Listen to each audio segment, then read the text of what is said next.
ఇగో ఇవాళ మన మహిషపట్నంలో Congress party incharge మాజీ శాసనసభ్యులు నారాయణరావు పటేల్ సాబ్కు ఇలా నిర్మలో గట్లనే బైన్సా లాయర్ సాబులు అందరూ ఇట్లా వచ్చి మర్యాదపూర్వకంగా కలవడం జరిగిందన్నమాట.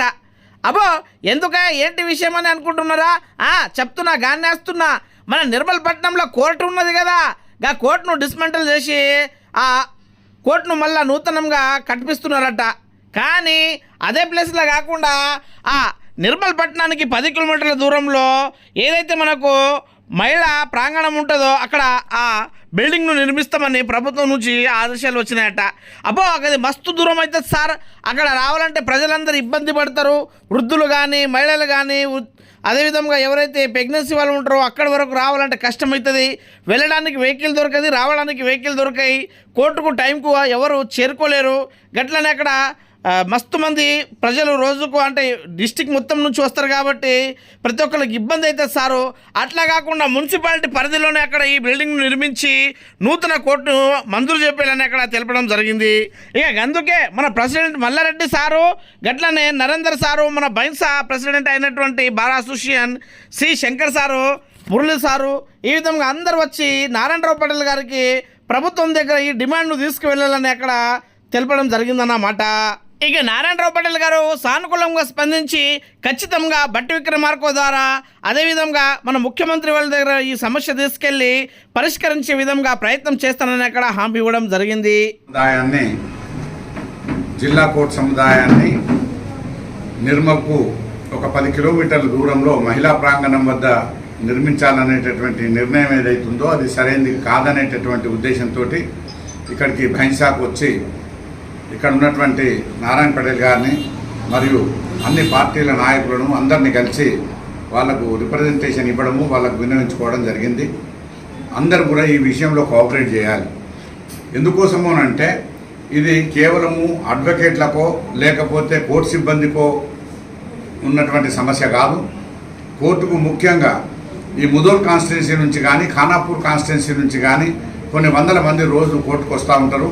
వాళ్ళు మరి బస్టాండ్కి వచ్చి మళ్ళీ అక్కడి నుంచి ఇప్పుడు ఏదైతే కోర్టు భవన్ నిర్మిస్తామంటున్నారో ఆ ప్రాంతానికి వెళ్ళాలంటే అది చాలా ఇబ్బందికరమైంది. అక్కడ ట్రాన్స్పోర్ట్ సౌకర్యం లేదు.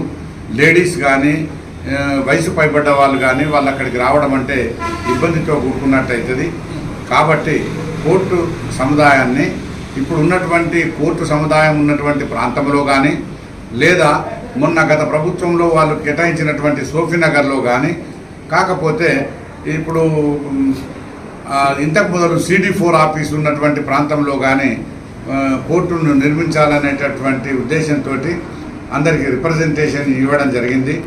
అయినా కూడా ఆ రిప్రజెంటేషన్స్ ఇచ్చినప్పటికీ కూడా అన్నిటికంటే సౌకర్యవంతమైంది ఆ మహిళా ప్రాంగణం దగ్గరనే ఉంది, అంత తప్పితే ఇక్కడ లేదు అంటున్నారు. దానికి విషయంలో ఈ రిప్రజెంటేషన్ ఇవ్వడం జరుగుతున్నది. దీనికి అందరూ సహకరించి ఈ నిర్మల్ మున్సిపల్ పరిధిలోనే ఆ కోర్టు జిల్లా కోర్టు సముదాయాన్ని నిర్మించాలనేటటువంటి డిమాండ్ తోటి దానికి ప్రభుత్వం సహకరించాలని, ఆ ప్రభుత్వానికి సహకరించడం కోసం బైన్సా ముదోల్ ఇన్ఛార్జ్ అయినటువంటి నారాయణ పటేల్ గారి సహకారం తీసుకొని దానికి ముఖ్యమంత్రి గారే లా మినిస్టరు, ముఖ్యమంత్రి గారే మున్సిపల్ అడ్మినిస్ట్రేషన్ కాబట్టి ముఖ్యమంత్రి గారితో టైం తీసుకొని ముఖ్యమంత్రి గారిని ఒప్పించి ఆ కోర్టు భవనాలను నిర్మల్లో నిర్మించడానికి పటేల్ గారు సహకరిస్తారని చెప్పేసి ఇక్కడికి వచ్చి రిప్రజెంటేషన్ ఇవ్వడం జరిగింది. బార్ అసోసియేషన్ ప్రెసిడెంట్ మల్లారెడ్డి అన్న గారు, నిర్మల్ సెక్రటరీ నరేందర్ గారు, బైన్సా బార్ అసోసియేషన్ అధ్యక్షుడు గౌరవనీయులు సి శంకర్ గారు, బైన్సా మరియు నిర్మల్ అడ్వకేట్ సోదరులందరూ మీరు ఏదైతే రిప్రజెంటేషన్ ఇచ్చారో ల్యాండ్ గురించి తప్పకుండా మన అన్నకు బట్టి విక్రమార్క ఒకటే రూమ్మేట్ క్లాస్మేట్ బట్టి విక్రమ గారితో అన్న మాట్లాడిస్తారు. ఆయన మాట్లాడి సీఎం అపాయింట్మెంట్ తీసుకొని మీరు ఏదైతే మేము ప్రభుత్వంలో ఉన్నాం కాబట్టి మాకు రిప్రజెంటేషన్ ఇచ్చాడు, థ్యాంక్ యూ. ప్రభుత్వం దృష్టికి తీసుకెళ్ళి తప్పకుండా నా వంతు నేను శాయశక్తులుగా ప్రయత్నం చేస్తాను. మల్లారెడ్డి గారు అనుకోండి, నిర్మల అడ్వకేట్స్ అనుకోండి, మా బైన్సా అడ్వకేట్స్ అనుకోండి, వాళ్ళ సొంతం కోసం ఏమనుకోలేదు. సామాన్య ప్రజలకు గత కలెక్టరేట్ కోసం పోవాలంటే 200 రూపాయలు ఎక్కువ ఛార్జ్ అవుతుంది.